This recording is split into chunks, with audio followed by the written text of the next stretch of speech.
Hello friends, daily current affair की classes में आपका एक बार फिर से वेलकम। आज है 8 अप्रैल और आज हम यहाँ पे कुछ इंपॉर्टेंट करंट अफेयर डिस्कस करेंगे, कुछ टॉपिक्स डिस्कस करेंगे जो करंट अफेयर से रिलेटेड है। चलिए स्टार्ट करते हैं आज की करंट अफेयर। पहली करंट अफेयर है आपकी, पहला टॉपिक है धन शोधन निवारण अधिनियम। क्या होता है ये धन शोधन निवारण अधिनियम? इसको बोला जाता है PMLA। चर्चा में रहता है काफी, ठीक है। आपको न्यूज़पेपर में ये मिलता रहेगा, पीएमएलए के बारे में काफ़ी चर्चाएँ आती रहती है, न्यूज़ आती रहती है। होता क्या है, तो हमें इसकी हिस्ट्री जाननी है कि क्या होता है, ठीक है? तो आपको जो जो भी इससे रिलेटेड न्यूज़ आएगी, वो क्लियरली समझ में भी आएगी। तो पीएमएलए इसको शॉर्ट में बोला जाता है, जिसकी फुल फॉर्म है prevention of money laundering act. ये मनी लॉन्ड्रिंग एक्ट से रिलेटेड है, जो पारित हुआ था 2002 में। 2002 में ये पारित हुआ था, लेकिन लागू होने का जो इसका ईयर है, लागू नहीं हुआ था ये, सिर्फ 2002 में क्या हुआ था, पारित हुआ था। लागू कब हुआ था? अगर डेट की बात आती है तो 1 जुलाई, लेकिन ईयर इसका कितना है, 2005 है। 2002 में लागू होता है। और ये पारित कब हुआ था? तो सॉरी, पारित हुआ था 2002 में, लेकिन लागू कब होता है? तो 2005 में क्या हो जाता है, लागू हो जाता है। क्या काम करता है इसमें? मनी लॉन्ड्रिंग को रोकना। इसका क्या काम होता है? जो मनी लॉन्ड्रिंग होती है, मनी लॉन्ड्रिंग क्या होती है? अवैध तरीके से कमाया गया जो धन होता है, ठीक है, कमाया के इकट्ठा किया हुआ धन बोलेंगे हम उसको, जो अवैध तरीके से होता है, इलीगल होता है, ठीक है। इलीगल तरीके से घरों में क्या रखे रहते हैं, पैसे रखे रहते हैं, इस तरह की जो मनी है उसको हम क्या बोलते हैं, लॉन्ड्रिंग मनी बोलते हैं। इसका एक काम और होता है, ये ब्लैक मनी को व्हाइट मनी में कैसे चेंज किया जाए, वो भी इसी अधिनियम के तहत आता है। तो मनी लॉन्ड्रिंग को रोकना और इसमें शामिल संपत्ति को जब्त करना। इसमें जितनी भी संपत्ति शामिल है, किसमें? ब्लैक मनी से रिलेटेड, उन सभी को क्या करता है, ये जब्त करता है। मैंने यहाँ पे लिखा हुआ भी है, मनी लॉन्ड्रिंग क्या होता है? अवैध तरीके से कमाया गया धन होता है। इसका क्या काम होता है कि ब्लैक मनी को व्हाइट मनी में कैसे ट्रांसफर करे, ये भी हमें कौन बताता है? धन शोधन निवारण अधिनियम, ठीक है। तो ये न्यूज में रहता है, चर्चा में रहता है, इसलिए मैंने आपको एक थोड़ा सा इंपॉर्टेंट बनता है समझाना, ठीक है। तो आपको इसमें क्या चीजें पता होनी चाहिए कि ये पारित कब हुआ है? तो पारित कब हुआ था? 2002 में पारित हुआ था। लागू होने की डेट क्या है इसकी? तो लागू होने की डेट है 1 जुलाई 2005 में लागू होता है। पीएमएलए बोला जाता है इसका, ठीक है। फुल फॉर्म क्या बनती है? Prevention of money laundering act. क्या काम होता है? जो अवैध तरीके से कमाया गया धन होता है उसको जब्त करना, उससे ली गई संपत्ति जो होती है उसको जब्त करना, ठीक है। ब्लैक मनी को व्हाइट मनी में कैसे चेंज किया जाए, वो सब हम इसी अधिनियम के तहत समझते हैं।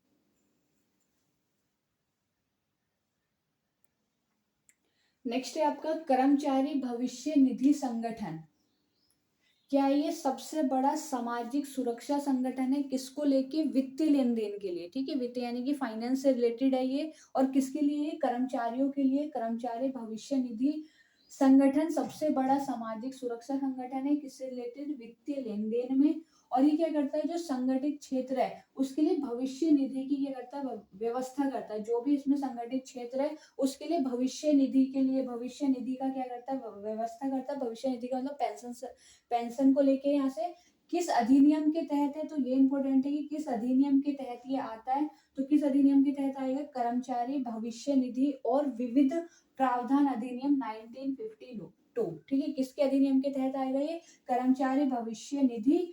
और एक नाम तो इसमें ये जुड़ा है, कर्मचारी भविष्य निधि और विविध प्रावधान अधिनियम। ईयर क्या आपका? 1952 है। पेंशन से रिलेटेड ये योजनाएं बनाता है, ठीक है। उसी से रिलेटेड यहाँ पे ये सहायता करता है। तो यहाँ पे ये संगठित क्षेत्र है, किसके लिए? किसकी व्यवस्था के लिए? भविष्य निधि के लिए, यानी कि पेंशन के लिए। और किससे संबंधित है? लेन देन के लिए। और है क्या? सबसे बड़ा सामाजिक सुरक्षा संगठन है ये आपका, ठीक है। तो इससे रिलेटेड न्यूज बन जाती है। तो ये टॉपिक है, इसका हिस्ट्री हमें पता होना चाहिए कि भविष्य कर्मचारी भविष्य निधि संगठन होता क्या है।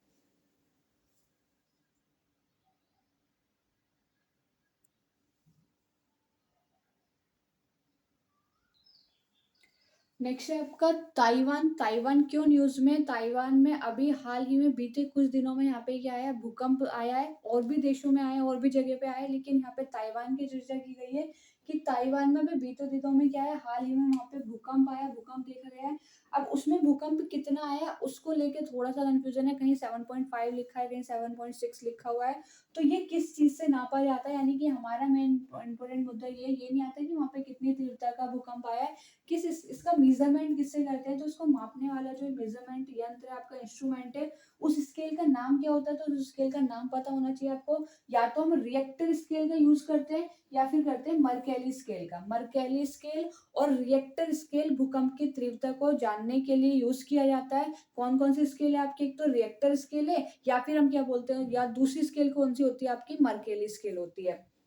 अब जहां से भूकंप उठता है, ठीक है, जो उसका सेंटर होता है, जहां से आपका भूकंप, हमें पता है कि जमीनों के नीचे से उभरता है, तो जहां से भूकंप निकलता है यानी कि उभरता है, जो उसका बिल्कुल सेंटर होता है उसको बोला जाता है हाइपो सेंटर। उसको हम क्या बोलते हैं, हाइपो सेंटर।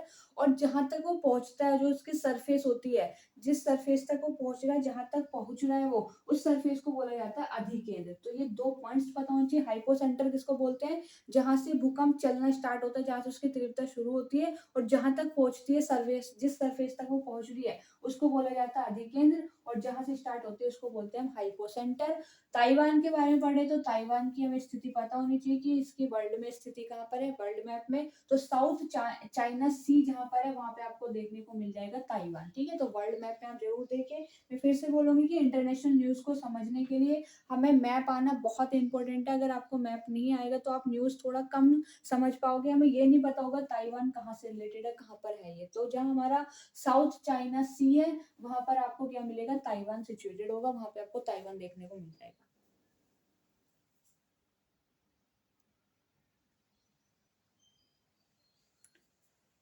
नेक्स्ट है आपका वीवीपैट। वीवीपैट क्या है, एक वीवीपैट है voter verified paper audit trial. ये क्या करता है, जब आप वोट डालोगे, हमें पता है कि हमारे यहाँ पर 18वीं लोकसभा के चुनाव होने जा रहे हैं, ठीक है, अप्रैल मई में आपके चुनाव होंगे।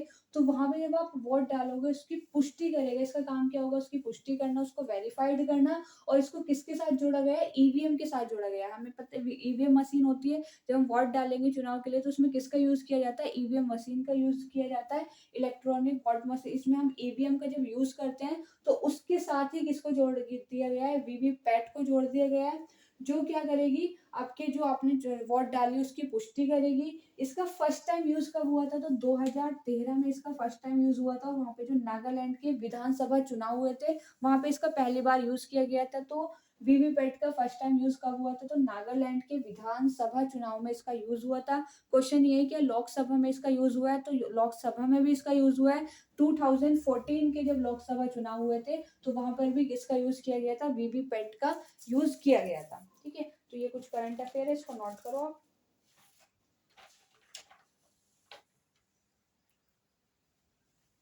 वीवीपैट इसकी फुल फॉर्म भी ध्यान रखना, voter verified paper audit trail. Next है आपका कैलिस्टो। कैलिस्टो क्या है, जुपिटर का एक चंद्रमा है, ठीक है। जो जुपिटर प्लेनेट है आपका, वहां का क्या है, चंद्रमा। जैसे हमारे अर्थ का चंद्रमा है, इसी तरह से जो जुपिटर का जो चंद्रमा है, जुपिटर का जो मून है, उसका नाम क्या है आपका, कैलिस्टो है। वहां पर खोज हुई है किसकी, ओजोन की। ओजोन क्या होते हैं, ऑक्सीजन के 3 एटम्स को मिलके क्या बनती है, ओजोन बनती है। O3 होती है जिसका फॉर्मूला। या ओजोन की खोज हुई है, कहाँ पर हुई है, कैलिस्टो में। और कैलिस्टो की आपका जुपिटर का एक चंद्रमा है। ओजोन की बात करें अगर, कि ओजोन पृथ्वी पे कहाँ होती है, पृथ्वी के वायुमंडल में कौन से मंडल पर है, पृथ्वी पे, पृथ्वी के, तो ये कहाँ पर है आपके समताप मंडल में, ठीक है। तो हमारे जो लेयर है, समताप मंडल, वायुमंडल, ठीक है, ये बाह्य मंडल, इन इसमें से कौन से मंडल पे आपको ओजोन पाई जाती है, तो ओजोन की जो परत है, ओजोन की जो लेयर है वो कहाँ पे होती है, आपके समताप मंडल में होती है। यहाँ पे जो करंट अफेयर है वो ये है कि कैलिस्टो क्या है, कैलिस्टो जुपिटर का एक चंद्रमा है। ये करंट में क्यों है, तो यहाँ पे ओजोन की क्या हुई है, खोज हुई है। ओजोन अगर पृथ्वी के वायुमंडल में बात करें कि पृथ्वी के वायुमंडल में कहाँ पर पाई जाती है, तो कहाँ पर होती है, वो समताप मंडल पे स्थित है। नेक्स्ट है आपकी सदानंद वसंत दाते। सदानंद वसंत दाते कौन है ये, तो इन्होंने अभी हाल ही में एनआईए की कमान संभाली है, यानी कि उसका भार जो अपने ऊपर ले एनआईए की कमान संभाली है, जिनका नाम क्या है, सदानंद वसंत दाते। एनआईए क्या है आपका, नेशनल इन्वेस्टिगेशन एजेंसी। एक जिस किस अधिनियम के तहत आई थी, तो नाम इसका ये राष्ट्रीय जांच एजेंसी अधिनियम 2008। इस अधिनियम के इस एक्ट के तहत ये बनी है। एनआईए की फुल फॉर्म याद रखोगे आप, एनआईए की फुल फॉर्म क्या है, नेशनल इन्वेस्टिगेशन एजेंसी। तो अधिनियम एक्ट कौन सा है आपका, 2008 का एक्ट है। और इसमें जो इसकी जो कमान संभाली है, ये जिसका जो भार है किसके ऊपर है, तो अब इसकी कमान संभालने वाला जो क्या नाम है उनका, सदानंद वसंत दाते।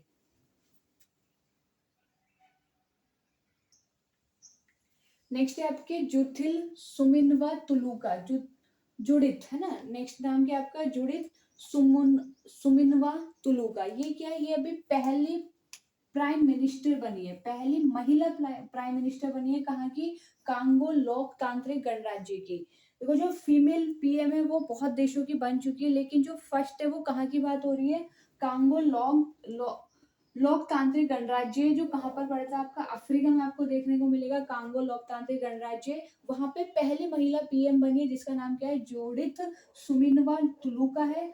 ये कहाँ की पीएम बनी है, तो पहली महिला पीएम, इंपॉर्टेंट करंट अफेयर में इसलिए कि आपकी पहली महिला पीएम बनी है, और कहाँ की बनी है, तो कांगो लोकतांत्रिक गणराज्य की बनी है, जो कहाँ पे मिलेगा आपको, अफ्रीका कॉन्टिनेंट में, जिसकी कैपिटल क्या है, किसानसा। जो कंट्रीज आपकी करंट्स में रहती है उनकी कैपिटल इंपॉर्टेंट हो जाती है, उनकी कैपिटल अक्सर एग्जाम में पूछी जाती है, तो इसकी कैपिटल आपको ध्यान रखनी है, किसानसा इसकी कैपिटल है। इससे इस वाले जो हमारी कंट्री से रिलेटेड कुछ दो चार फैक्ट है कि यहाँ से एक तो क्या होके गुजरती है, भूमध्य रेखा होके गुजरती है, अफ्रीका कॉन्टिनेंट के कांगो लोकतांत्रिक गणराज्य जो आपका देश है वहां से भूमध्य रेखा होके गुजरती है, और इस भूमध्य रेखा को कांगो नदी 2 बार काटती है। ठीक है, यही इसी शहर में, इसी देश में क्या है, आपकी कांगो नदी है, उसको भूमध्य रेखा क्या करती है, 2 बार काटती है। अब कांगो नदी जो है आपकी, ये सेकेंड लॉन्गेस्ट रिवर है, ये इंपॉर्टेंट है, सेकेंड लॉन्गेस्ट रिवर, कहाँ की, अफ्रीका कॉन्टिनेंट की। अफ्रीका कॉन्टिनेंट में ये बात जो चल रही है आपकी, कांगो लोकतांत्रिक गणराज्य कहाँ पर है, अफ्रीका में, तो अफ्रीका कॉन्टिनेंट की सेकेंड लॉन्गेस्ट रिवर है कांगो नदी। तो फर्स्ट पे क्या है, तो फर्स्ट पे बहुत फेमस है, आपको पता भी होगा, नील नदी। नील नदी फर्स्ट पर है, फर्स्ट लॉन्गेस्ट रिवर आपकी नील नदी है, और जो सेकंड है, सेकंड लॉन्गेस्ट रिवर की आपकी कांगो नदी है, और जो कांगो लोकतांत्रिक गणराज्य है ये सेकंड बिगेस्ट कंट्री भी है, कहाँ का, अफ्रीका का, अफ्रीका कॉन्टिनेंट का सेकंड बिगेस्ट कंट्री भी है ये। तो फर्स्ट पे कौन आता है, तो फर्स्ट पे आती है आपकी अल्जीरिया। ठीक है, फर्स्ट पे क्या है, अल्जीरिया, अल्जीरिया कंट्री अफ्रीका की सबसे बड़ी कंट्री है, और सेकंड पे क्या है आपका, कांगो लोकतांत्रिक गणराज्य है, जिसमें क्या है, कांगो नदी है जो सेकंड लॉन्गेस्ट रिवर है, और फर्स्ट पे कौन सी आती है आपकी, नील नदी आती है। तो ये आज कुछ इंपॉर्टेंट करंट अफेयर थी जो मैंने आपके साथ डिस्कस की है। ऐसे आपका डेली सेशन आता रहेगा जिसमें 10 to 12 आपकी इंपॉर्टेंट करंट अफेयर और कुछ टॉपिक्स होते हैं जो करंट अफेयर से रिलेटेड जुड़े रहते हैं, वो मैं आपके साथ डिस्कस करती हूँ। मेरी कोशिश रहेगी कि आपके साथ कुछ प्रैक्टिस क्वेश्चन भी लेके आए जाए, तो क्योंकि हम जो करंट अफेयर कर रहे हैं उसके क्वेश्चंस करने बहुत ज़रूरी है। तो मैक्सिमम आपके 20 25 क्वेश्चन डेली, डेली तो नहीं मतलब वीकली, या तो संडे सैटरडे संडे आ जाए करेंगे, किसी भी दिन वन डे, जो भी हम करंट अफेयर पूरा वीक पढ़ते हैं, मंडे टू फ्राइडे जितने भी करंट अफेयर पढ़ेंगे उसके हम क्या करेंगे, एक अभ्यास प्रश्न करेंगे, प्रैक्टिस क्वेश्चन लगाएंगे, जिसमें आपके 30 तक क्वेश्चन आएंगे, तो आपको वहाँ पे मजा भी आएगा, क्योंकि जब आप करंट अफेयर पढ़ रहे हो और उसके बाद जब क्वेश्चंस करते हो, क्वेश्चंस पे टिक लग जाता है, तो बहुत अच्छा लगता है। ठीक है, तो मिलते हैं नेक्स्ट वीडियो में, तब तक के लिए bye bye, good day, goodbye, take care.